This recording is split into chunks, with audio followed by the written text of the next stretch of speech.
ವರ್ಷದ ಮೊದಲ ಮಳೆಗೆ ಬೆಳೆಗೆ ಬಂದಿದ್ದ ಬಾಳೆ ನಾಶ.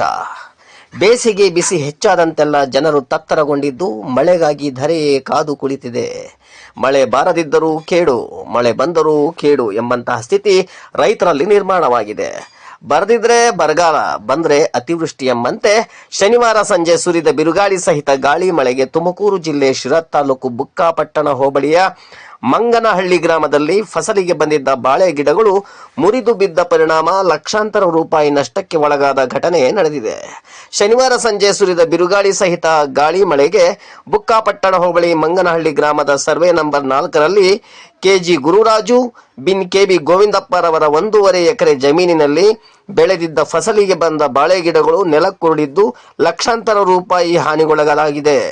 ಸ್ಥಳಕ್ಕೆ ಕಂದಾಯ ಅಧಿಕಾರಿ ಭುವನಾರ್ ಅವರು ಭೇಟಿ ನೀಡಿ ಪರಿಶೀಲನೆ ನಡೆಸಿದ್ದು, ಸರ್ಕಾರದಿಂದ ಪರಿಹಾರಕ್ಕಾಗಿ ರೈತ ಕುಟುಂಬ ಎದುರು ನೋಡುತ್ತಿದೆ.